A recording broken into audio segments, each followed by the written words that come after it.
말씀입니다. 제가 봉독하여 드리겠습니다. 안식 후 첫날 새벽에 이 여자들이 그 준비한 향품을 가지고 무덤에 가서 돌이 무덤에서 굴려 옮겨진 것을 보고 들어가니 주 예수의 시체가 보이지 아니하더라. 이로 인하여 근심할 때에 문득 찬란한 옷을 입은 두 사람이 곁에 섰는지라. 여자들이 두려워 얼굴을 땅에 대니 두 사람이 이르되 어찌하여 살아있는 자를 죽은 자 가운데서 찾느냐. 여기 계시지 않고 살아나셨느니라. 갈릴리에 계실 때 너희에게 어떻게 말씀하셨는지를 기억하라. 이르시기를 인자가 죄인의 손에 넘겨져 십자가에 못 박히고 제3일에 다시 살아나야 하리라 하셨느니라 한데, 그들이 예수의 말씀을 기억하고 무덤에서 돌아가 이 모든 것을 열한 사도와 다른 모든 이에게 알리니, 이 여자들은 막달라 마리아와 요한나와 야고보의 모친 마리아라. 또 그들과 함께한 다른 여자들도 이것을 사도들에게 알리니라. 사도들은 그들의 말이 허탄한 듯이 들려 믿지 아니하나 베드로는 일어나 무덤에 달려가서 굽부려 들여다보니 세마포만 보이는지라. 그 된 일을 놀랍게 여기며 집으로 돌아가니라. 우리는 살아가면서 믿음의 전환을 경험합니다. 평생 믿어왔던 방식과는 다른 상황을 맞이하게 되는 것이죠. 때로는 이것이 국가적, 사회적으로 주어지는 상황이기도 하고, 한편으로는 개인적으로 주어지는 상황일 때도 있습니다. 그동안 내가 믿어왔던 방식, 섬겨오던 방식과는 다른 것들이 요청될 때가 생긴다는 것입니다. 곰곰이 생각해보자면 한국 땅에 복음이 울려 퍼지고 교회가 세워진 시간은 그리 오래되지 않았습니다. 대략 140여 년 전에 시작된 복음의 역사는 길지 않은 시간 동안 다양한 모습으로 변모하고 발전되어 왔습니다. 초창기 교회는 선교사들에 의해 주도되었습니다. 선교사들은 거칠지만 순수했던 조선인들을 사랑하였고 그들을 위한 교회를 세워주기를 원하였습니다. 그래서 자립자치자전, 즉 스스로 독립할 수 있는 자립의 교회, 또한 스스로 운영할 수 있는 자치의 교회, 또한 스스로 복음을 전할 수 있는 열정을 가진 자전의 교회를 모토로 한국 땅에 교회를 심었습니다. 그러나 그 시대적 상황과 배경은 일제강점기였습니다. 자연스럽게 복음은 그 시대를 살아가는 사람들의 이야기와 접목되어 그 시대의 목마름의 분출구로서 역할을 해야만 했고, 교회는 그러한 일들을 돕는 기관이어야 했습니다. 또한 교회는 시간이 지나서 산업성장의 시기를 만나게 되었습니다. 전쟁의 참혹한 폐허 위에서 우리 조국은 일어서야 했습니다. 그 당시의 세계 질서는 이른바 콜드워, 냉전의 시대였고 자유진영과 공산진영으로 나누어져 있었습니다. 그 시대는 아군과 적군이 비교적 분명하였고 가난을 극복하고 성장하려는 열망을 가진 모습이 강하였습니다. 그 시대의 교회는 그러한 내외부의 문제들과 내부의 성장통들을 감싸 안아주고 더욱 열정적인 삶을 추구하는 일에 보조를 맞추어 주고 있었습니다.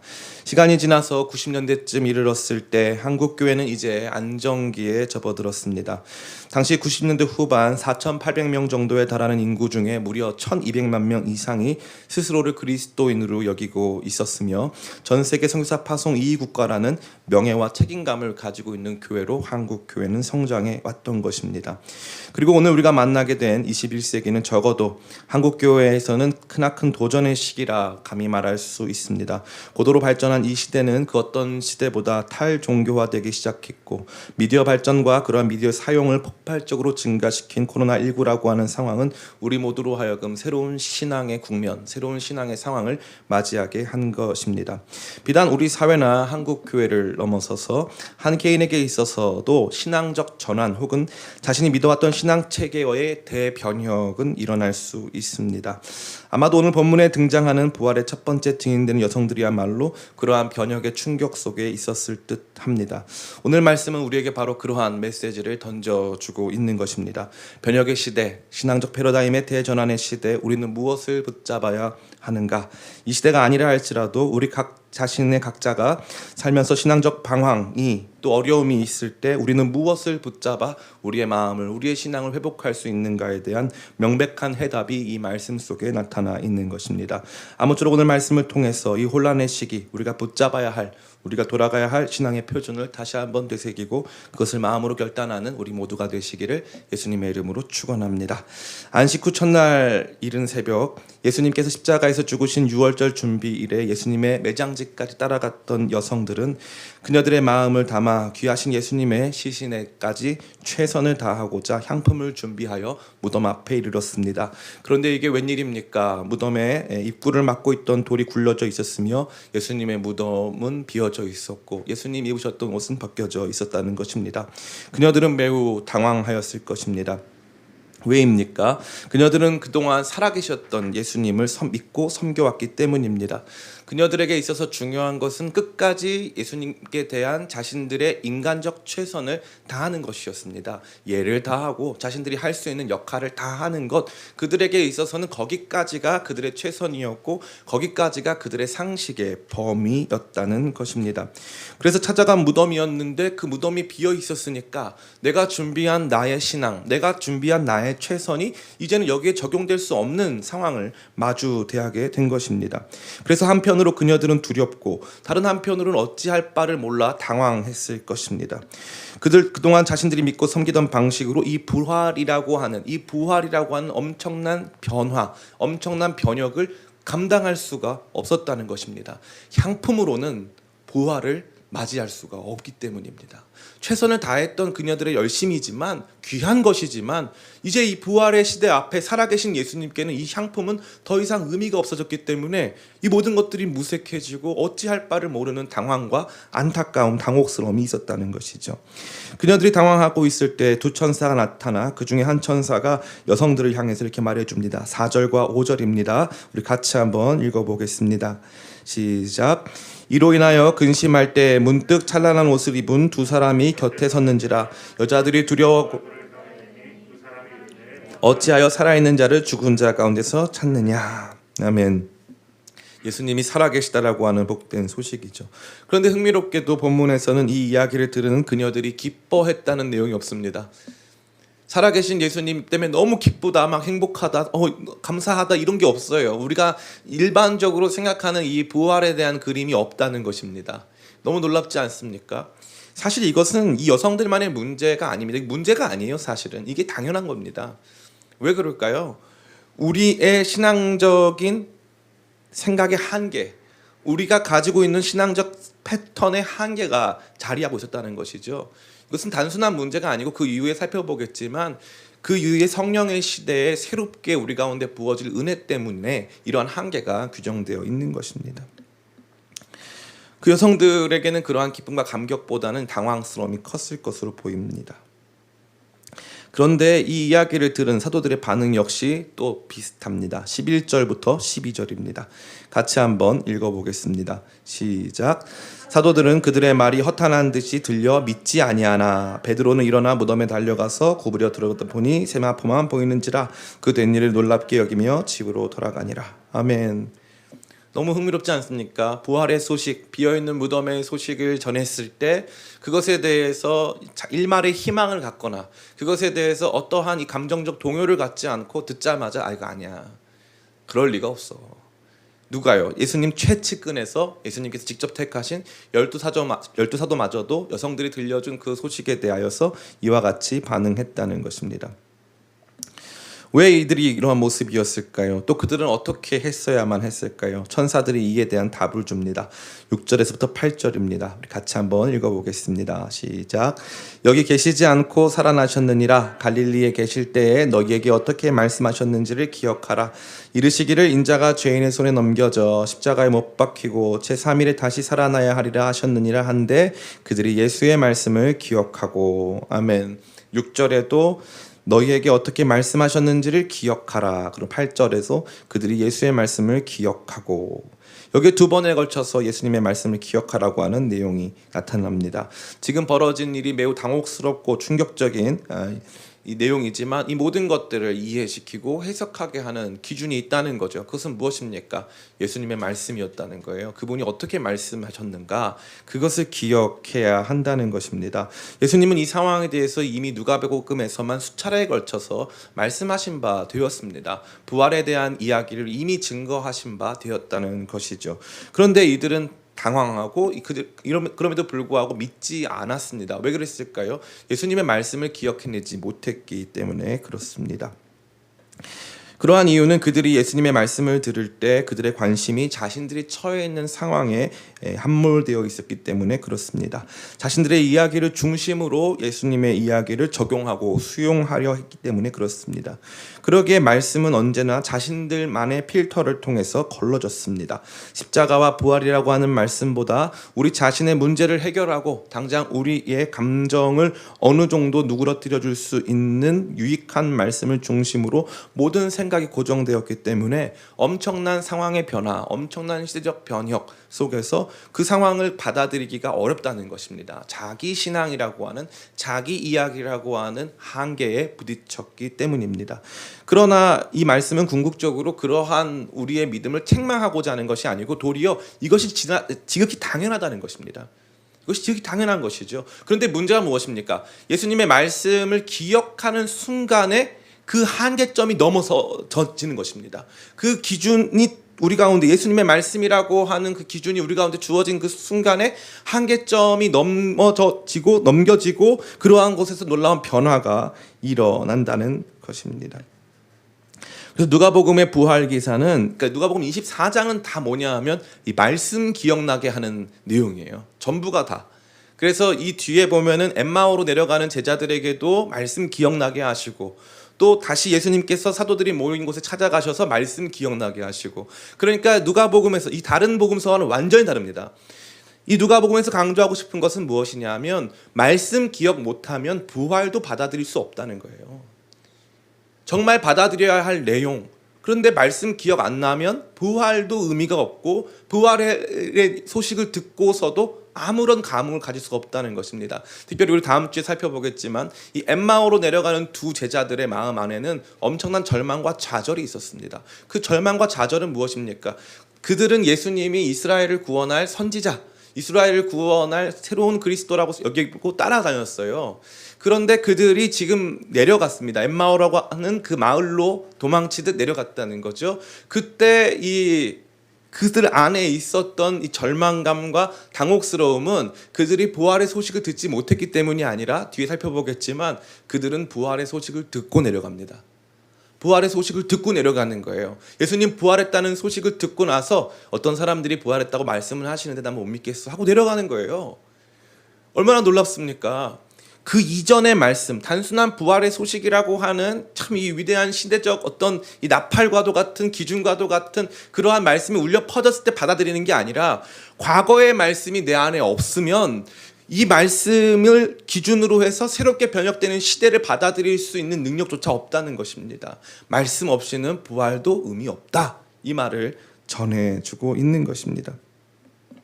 그러니까 예수님의 말씀을 기억해내는 것이 이와 같은 신앙적 상황의 변화를 대처하는 가장 중요한 표준이요 능력이 됨을 우리는 발견할 수 있다는 것이죠. 자, 그렇다면 이러한 내용이 오늘을 살아가는 우리에게 던져주는 메시지는 무엇입니까? 첫 번째로 이 말씀은 우리 목회자들을 위한 말씀이 아닐 수 없습니다. 물론 그러한 목회자들로부터 영적 공급을 받는 우리 모든 성도님들에게도 이 말씀이 유익이 될 줄 저는 확신합니다. 목회자들의 가장 중요한 사명은 무엇일까요? 예수님의 말씀을 기억하게 하는 것입니다. 이 두 천사가 예수님의 말씀을 기억하라라고 분명히 말했고 또 심지어 예수님의 말씀을 직접 인용하여 말해주기까지 하였습니다. 그제서야 비로소 여성들이 예수님의 말씀을 기억해냈고 그제서야 비로소 이 빈 무덤 자체가 부활의 증거라는 사실을 발견하고 예수님이 살아계셨다고 하는 소식의 증인이 될 수 있었다는 것입니다. 목회자들의 중요한 역할은 바로 거기에 있는 것이죠. 목회자들의 중요한 사명은 바로 이와 같이 예수님의 말씀을 기억하게 하는 것입니다. 엄청난 신앙적 상황의 변화 속에 당황하고 어쩔 바 모르는 성도들에게 자신만의 가치를 설명하거나 치료법을 제공하는 것은 참다운 목회자들의 모습이 결코 아니라는 것입니다. 이러한 시대 속에서 어떻게 해야 되는 것인가? 여러분 잘 참으세요. 잘 인내하세요. 평안을 가지세요. 다양한 말씀으로 여러분을 위로하고 또 권면할 수 있을 줄 믿습니다. 그러나 그것은 한계가 있어요. 우리가 이 상황을 제대로 받아들이고 인식하게 하는 것은 우리 모두로 하여금 하나님의 말씀을 기억나게 하는 것입니다. 이 상황을 정확하게 인식하게 할 수 있는 가장 중요한 표준을 제공하는 것이죠.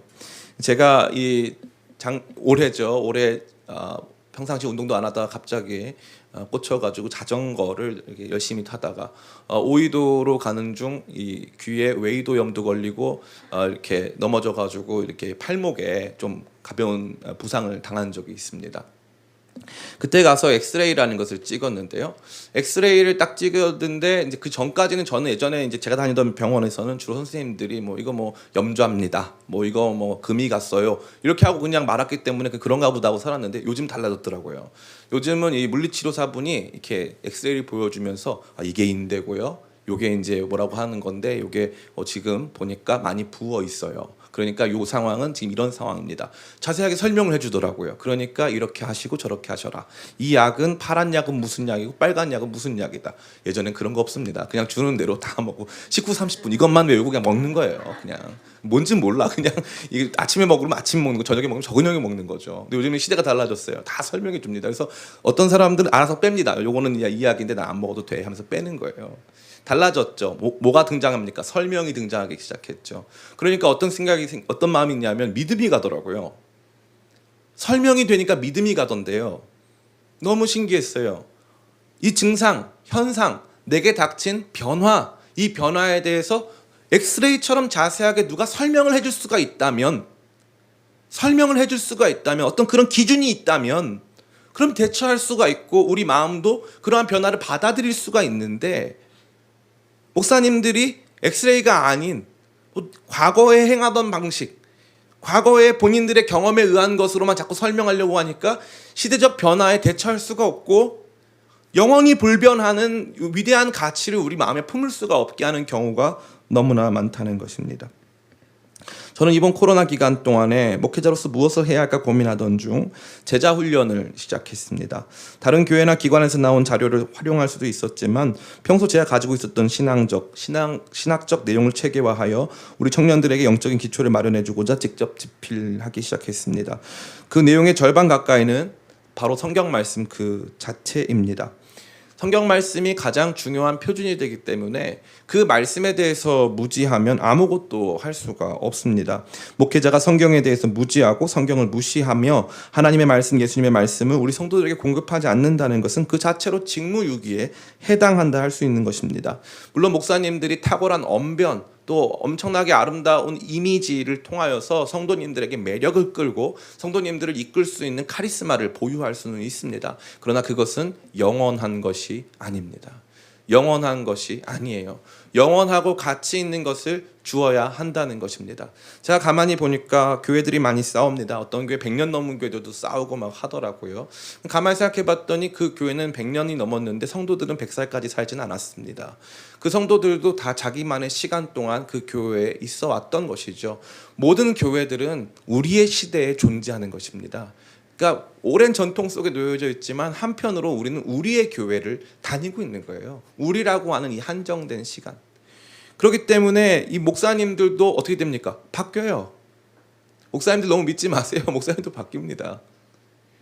교회라고 하는 건물은 남을 수 있겠지만 그 안에 사람들은 바뀝니다. 그래서 제가 그 당시에 믿고 따르고 있었던 어떠한 이 목회자들을 막 제가 신봉했는데 그분이 없어졌어요. 그리고 나중에 보니까 그분이 잘못도 많이 했고 그분의 말 중에 틀린 것도 많아요. 그걸 보면은 그거 붙잡고 있었던 우리 모습이 한없이 초라해진다는 것이죠. 합동층 목회자분들 중에 이제 대표적으로 사회적 물의를 빚은 제이 목사님이라는 분이 계십니다. 마포구 지역에서 현재도 활동하고 계신데 그 제이 목사님의 문제는 뭐냐면은 정말 많은 책을 저술했다는 거예요. 그래서 그 목사님이 많은 책을 저술했고 많은 청년들이 그 교회에 몰려들었고 막 그 목사님을 추종했다는 거죠.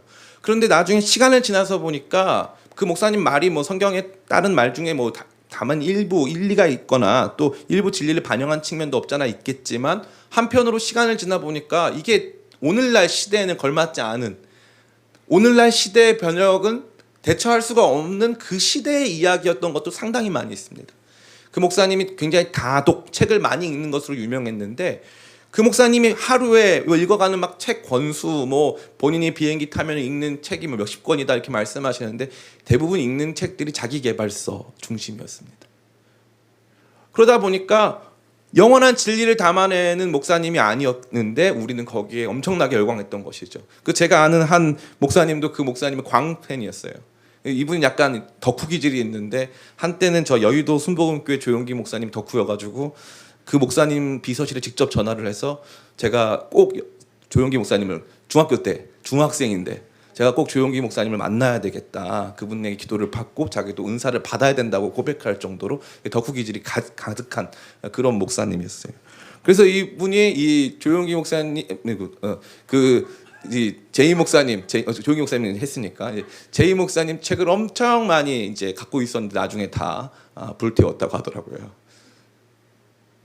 보면서 무슨 생각이 드냐면 나중에 불태울 책이었는데 우린 그렇게 열심히 봤다는 거죠. 그렇게 열심히. 한 목회자 개인의 사상, 목회자 개인의 경험, 목회자 개인의 언변에 따라서 우리 자신의 신앙이 좌우된다면 그 얼마나 비참합니까? 얼마나 비참합니까? 근데 많은 성도님들이 또 많은 목회자들이 자신의 메시지가 영원한 것처럼 혹은 저 목사님의 메시지가 영원한 것인 것처럼 지금 당장 효용이 있기 때문에 지금 당장 유익이 있기 때문에 따라갈 때가 너무나도 많다는 거죠. 그러나 이 말씀은 분명하게 지금 이 십자가까지 등장했던 예수님의 공생애, 예수님의 이 땅에서의 삶이라고 하는 신앙적 상황을 넘어서서 위대한 대전환이 일어나는 이제 부활의 시대를 맞이해야 하는 이 위대한 대전환의 상황에서 무엇을 기억하라 하냐면 예수님의 말씀을 기억하라는 거예요. 그것이 예수님의 말씀을 기억하는 것이야말로 이러한 대변혁과 전환의 시기를 우리 자신으로 준비케 하고 그 향품을 내려두고 정작 나가서 우리가 해야 될 일은 그것을 증거하는 일이라는 것을 알게 하는 위대한 변화의 출발이 예수님 말씀 기억하게 하는 것이었고 이 천사들이 그것을 우리 가운데 행하여 주고 있다는 사실입니다. 그렇기 때문에 보냄받은 주의 종들이 감당해야 될 일은 무엇입니까? 예수님의 말씀을 기억나게 하는 것이죠.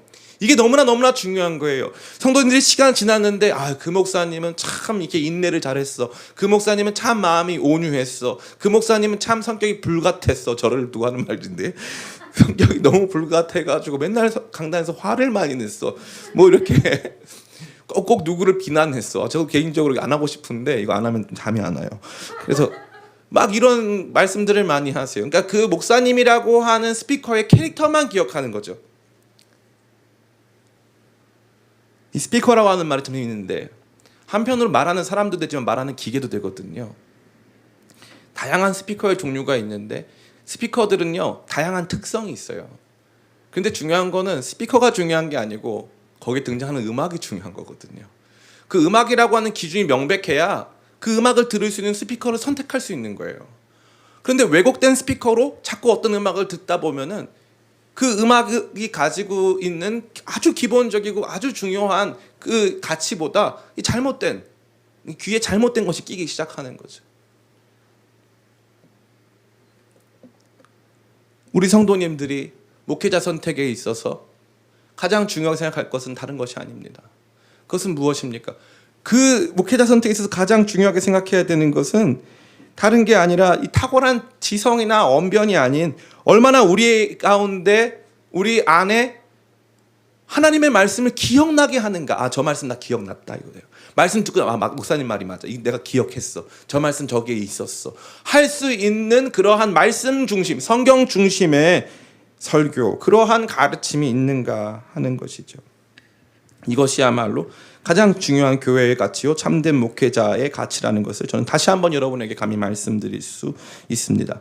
그러한 의미에서 볼 때 우리 기쁨의 교회는 참된 교회가 되고자 최선을 다하고 있습니다. 특별히 우리 매일 아침에 오다시부터 해가지고 최선을 다하고 있어요.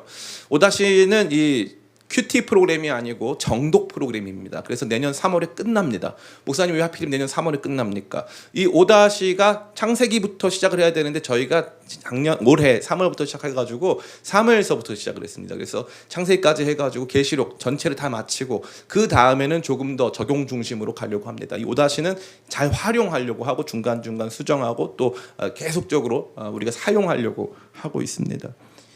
또 수요 예배는 어떻습니까? 매번 한 장의 이 말씀을 택하지 않고 순서에 따라서 단 한 장도 거르지 않고 그 말씀을 함께 나누고 있습니다. 금요 기도회를 통해서 우리 수련회를 통해서 우리는 말씀을 읽고 그 말씀 전체를 묵상하는 시간들을 자주 가져왔습니다. 지금은 우리가 봤을 때 이것이 아무것도 아닌 것 같아 보이지만 우리 가운데는 능력을 줄 것을 저는 확신합니다. 손흥민 선수가 나와서 인터뷰하는 장면이 있습니다. 저는 굉장히 손흥민 선수를 좋아하는데요. 특별히 그 손흥민 선수의 아버지 손흥정 코치가 그 아들을 가르친 방식 때문입니다. 하루에 4시간씩 너무 힘든데 정말 안 하고 싶은데 2시간 정도 볼을 쳐다보면은 나중에는 볼이 3개로 보이기도 한대요. 너무 힘들어서.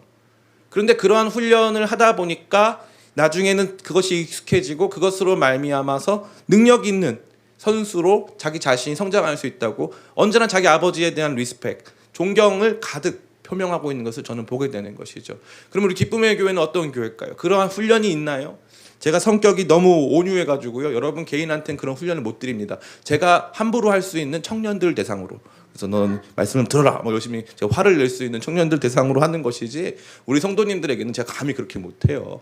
저는 최선을 다해서 여러분에게 편하게 말씀을 듣고 신앙생활 할 수 있도록 돕고 있습니다. 그러나 제가 확실히 말씀드릴 수 있는 것은 이것입니다. 기쁨의 교회 예배에 잘 참석하고 수요 예배, 금요 기도회, 수련회 등등에서 여러분들이 참석하는 것만으로도 아마 10년쯤 지나다 보면 영적 토양이 달라져 있을 것이라고 저는 확신합니다.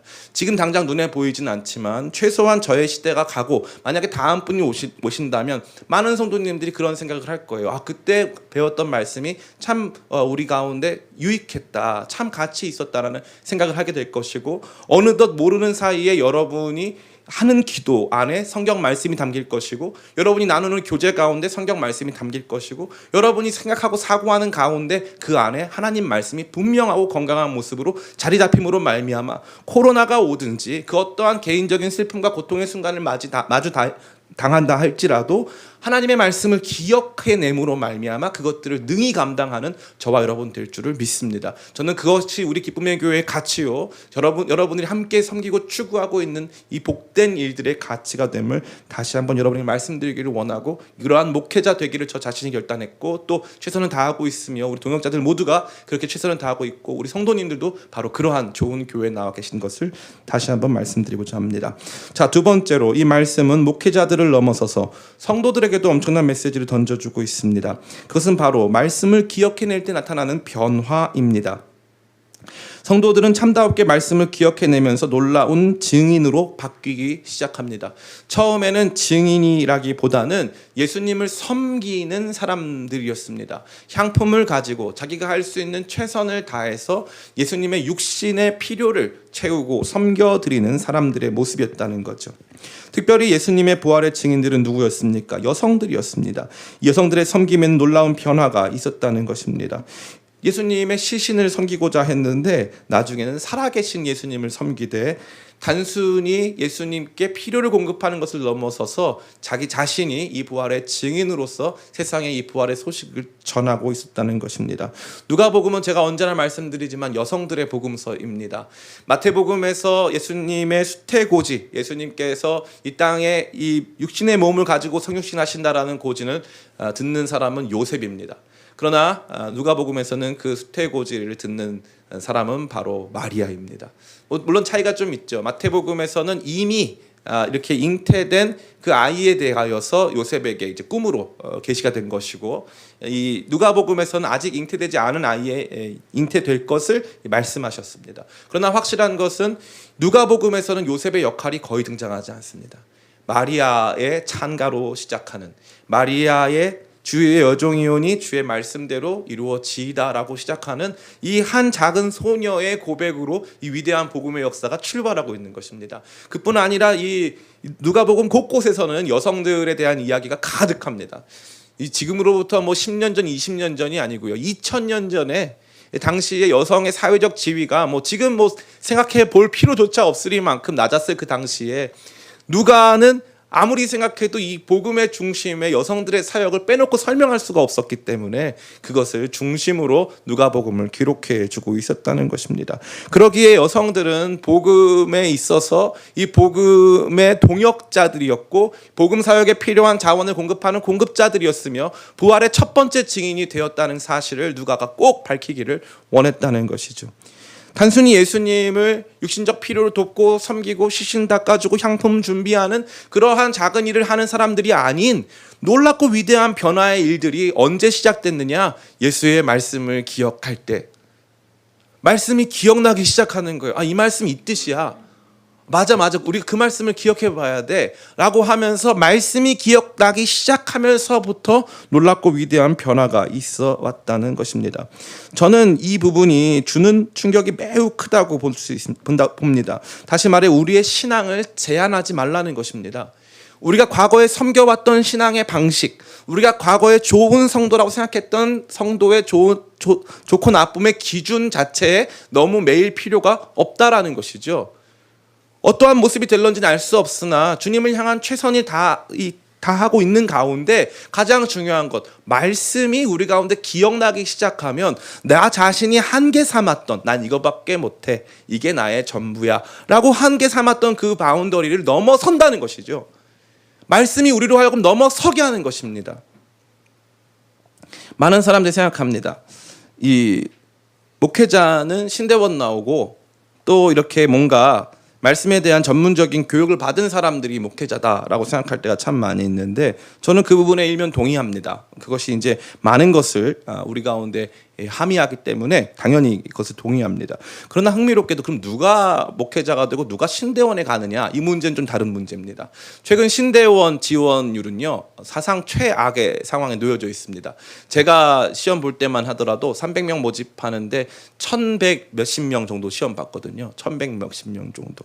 그런데 최근에는 거의 1대1 수준입니다. 저희 교단이 대한민국에서 제일 큰 교단임에도 불구하고 그런 상태고요. 성결교단 같은 경우는 서울신대 이 신대원 이 경쟁률이 0.57대 1이라고 합니다. 그러니까 0.8, 0.9 이런 것도 아니고 0.57대 1. 아무도 가려하지 않는다는 거죠. 그럼 왜 그럴까요? 왜 그럴까요? 많은 분들이 이것을 사회적으로 설명하려고 그래요. 옛날에는 목사가 그래도 먹고 살 만한 직업이었는데, 목사가 먹고 살 만한 직업인 적은 많이 없습니다. 목사가 먹고 살 만한 직업이었는데 이제는 아니어서 사람들이 그렇게 생각한다. 착각입니다. 지금 문제가 무엇이냐 하면은 거기에 있는 것이 아니고 성도들 안에 이 말씀의 역사가 많이 없기 때문에 그래요. 가슴이 뜨거워지기 시작하면 이 말씀을 전하지 않고는 견딜 수가 없거든요. 말씀을 전하지 않고는 견딜 수가 없는 일이 벌어지는데 저는 그러한 간증을 지금도 많이 듣습니다. 그런데 이 말씀이 우리를 뜨겁게 하는 경험이 현저히 적어졌다는 거죠. 말씀을 중심으로 사고하고 생각하고 말씀을 중심으로 다시 한번 우리의 삶과 이 시대와 역사를 반추하면서 말씀의 능력을 체험함으로 말미암아 그 말씀의 종이 되고 싶어하는 사람들이 있어야 되는데 이 말씀의 능력이 우리 가운데서 충만하게 나타나는 일들이 현저히 적기 때문에 가슴이 뜨거워지고 우리의 삶을 드려보고 싶은 열망이 가득 채워지는 일들이 많이 줄어들었기 때문에 이런 현상이 나타난다는 것입니다. 말씀을 기억할 때, 예수의 말씀을 기억할 때 그때 이 여성들이 부활의 증인이 되었다는 것을 여러분 꼭 기억하시길 바랍니다. 제가 개인적으로 100% 동의하거나 아주 좋아하지는 않지만 참 저 자신에게 있어서 많은 도전을 던져주고 계신 분이 있습니다. 그분은 우리들 교회라고 하는 교회를 담임하시는 김양재 목사님이에요. 이분은 서울예고 피아노 교사 출신의 분이십니다. 부잣집 의사 가정에, 강남 의사 가정에 부잣집 며느리로 살다가 남편 잃고 그 가운데서 하나님께서 말씀을 부어주셔가지고 지금은 말씀 사역을 하고 계십니다. 저는 몇 번의 기회를 통해서 이분의 설교를 직접 들은 적이 있습니다. 제가 들었던 설교는 사실 저 자신의 목사 안수식에서의 설교였는데 거기에는 진짜 저희가 분당에서 목사 안수 받았는데 분당 지역을 대표하는 목사님들이 다 모이셨어요. 교단 초월에서 다 모였습니다. 교단 초월에서 다 모여졌어요. 그래가지고 그때 많은 분들이 축사도 하시고 뭐 이름 될 만한 분들이 정말 많은 말씀하셨는데 지금도 제가 잊을 수가 없는 것은 그 김양재 목사님의 설교였습니다. 큐티가 아니라 설교. 왜 놀랬냐 하면 너무 탁월했기 때문에 제가 충격을 받았어요. 성경 해석이 너무 정확했고 너무 풍부했고 너무 탁월했기 때문에 제가 충격을 받았습니다. 그냥 단순히 삶에서 이렇게 느껴지는 감동 정도를 조금씩 따뜻한 언어로 적는 수준이 아니라 사실 성경 자체를 깊이 연구하고 있다라고 하는 인상을 지울 수가 없었다는 것입니다. 그럼 제가 여러분에게 묻고 싶습니다. 다른 경력을 가지고 충분히 만족스러운 삶을 살고 있다가 왜 갑자기 이분은 말씀 사역자가 되셨을까요? 자기가 개척하면 수만 명쯤 모일 거라고 확신했을까요? 아니죠. 그거 확신해서 시작할 수도 없고 확신해서 시작한다고 할지라도 그렇게 되지도 않습니다. 제가 증인이에요. 그런데 확실한 것은 무엇이냐? 전혀 다른 경력을 가지고 살았는데 갑자기 말씀이 임하니까 이거 전하지 않고는 못 견디겠는 거예요. 전하지 않고는 못 견디겠는 거죠. 그 말씀을 너무 사랑하게 되고 이 말씀이 우리 가운데 그 무엇보다 중요하다는 사실을 발견하게 된다는 것입니다. 그랬더니 놀라운 변화가 임하게 된 것이죠.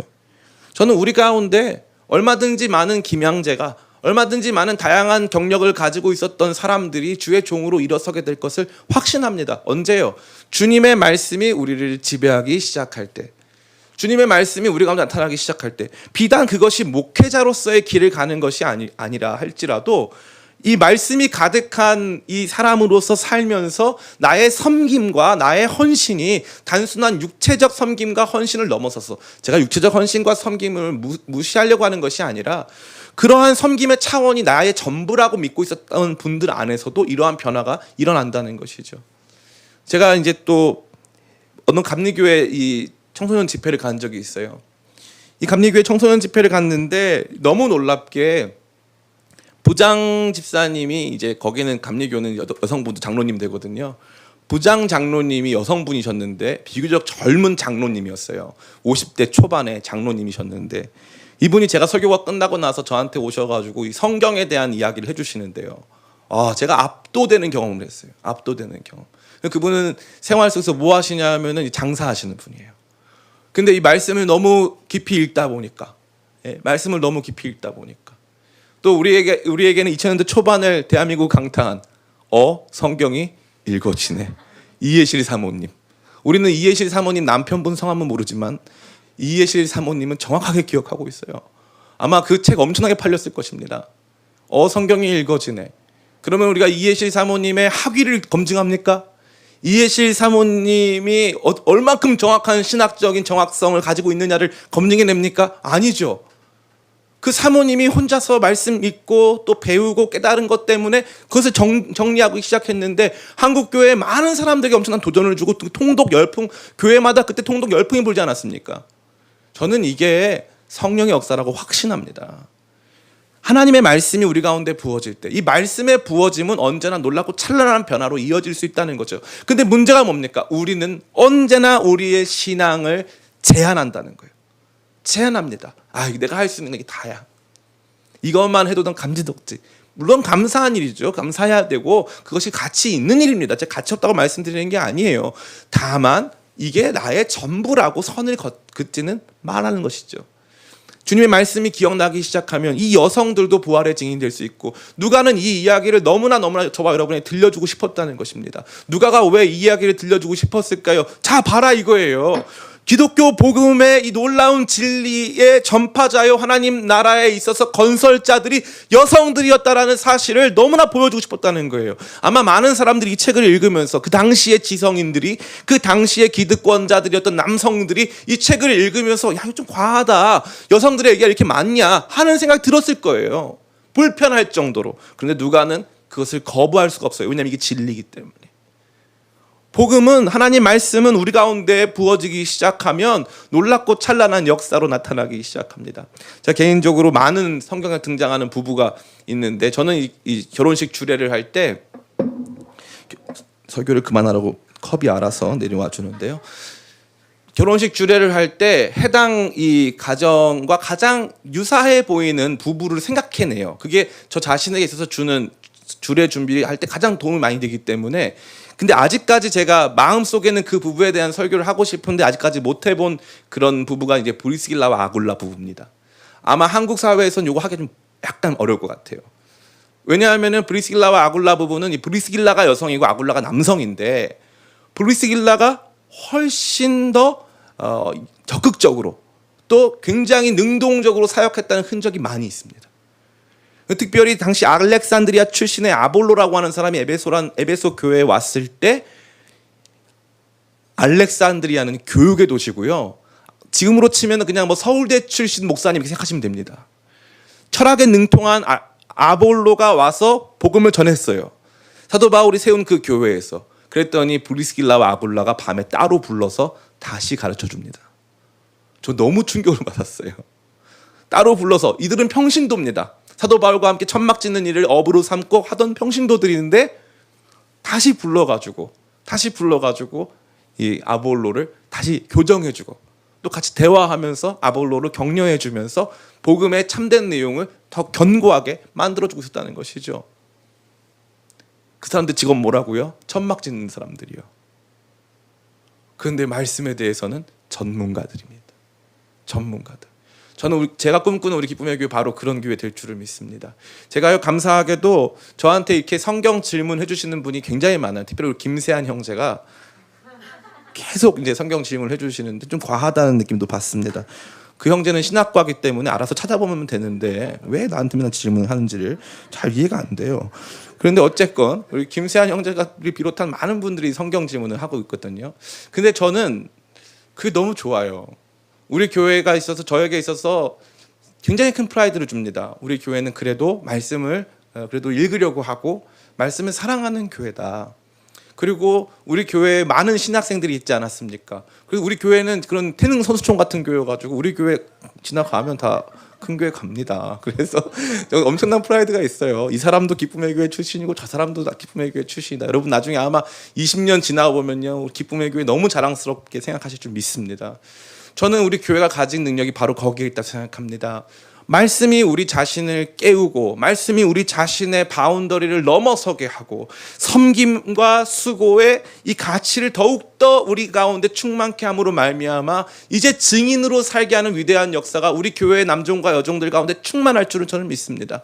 그래서 우리 교회의 섬김과 우리 교회의 사랑과 희생이 단순히 사람들을 밥 먹이는 것을 넘어서 그들에게 영적 생명을 줌으로 말미암아 수많은 사람들을 어둠 속에서 건져내고 진리의 빛 가운데 인도할 수 있을 것이라고 저는 확신합니다. 그것이 우리 교회가 만들고 세워가고자 하는 문화요, 우리 교회의 미래가 될 것이라고 저는 확신하는 것입니다. 저는 여러분들이 이 부분에 있어서 열린 마음 가지시기 간절히 원합니다. 여러분 옆에 있는 우리 지체분들을 무시하지 마세요. 옆 사람 같이 바라보는 고백해 볼까요? 무시하지 마세요. 무시하지 마세요. 저 사람이 신대원 갈 수도 있어요. 저 사람이 주의 종이 될 수도 있어요. 저 사람이 낸 책이 성경이 읽어진 애가 될 수도 있어요. 아무도 모르는 거예요. 아무도 모르는 거예요. 우리 모두가 누군가를 살릴지 누군가를 회복시킬지 아무도 모릅니다.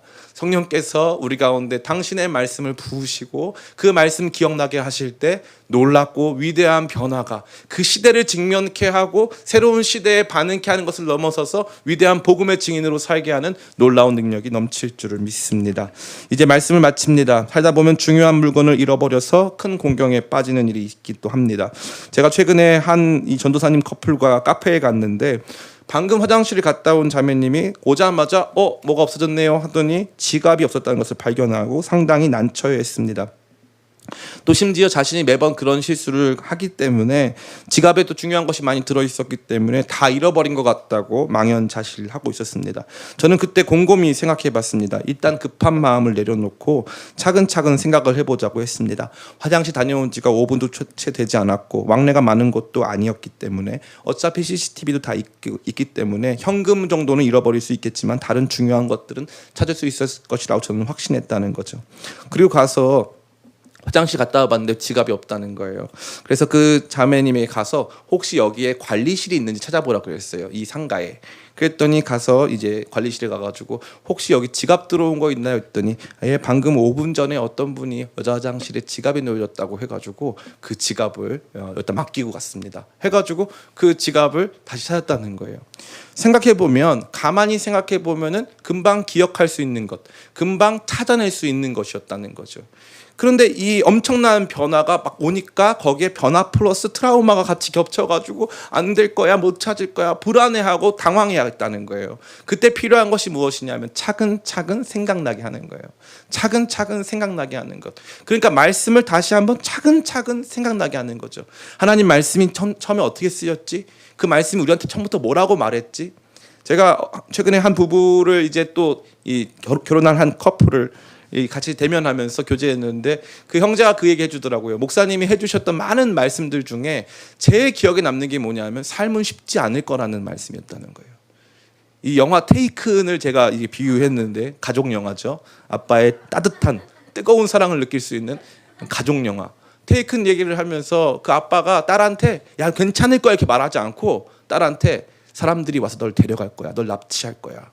그거부터가 출발이에요. 사람들이 너 납치할 거야. 너 못 헤어나올 거야. 잘 정신 차려. 그게 이 친구의 마음을 깨웠다는 거예요. 막 엄청나게 깨웠다는 거예요. 그럼 제가 그 말을 저 혼자 그냥 생각나서 한 거냐? 아니에요. 성경이 처음부터 그렇게 말하고 있어요. 처음부터. 요셉의 이야기, 모세의 이야기. 처음부터 탄탄대로 걸어가고 실패 한 번도 없었던 사람, 성경에 단 한 사람도 없습니다. 단 한 사람도 없어요. 성경에 등장하는 모든 사람들의 삶은 힘들었고 아팠고 어려웠어요. 그 상처와 고통, 그 모든 것들을 품어내고 그 안에서 자라나는 것입니다. 그래서 성경이 그것을 증언해주고 있었기 때문에 저는 그 말씀을 들으면서 제가 쓰고 싶은 책이 있는데 청년 요셉이라는 책인데 그 책 안에 담긴 첫 번째 내용이 바로 그거예요. 우리의 삶이 바로 그런 거라는 거죠.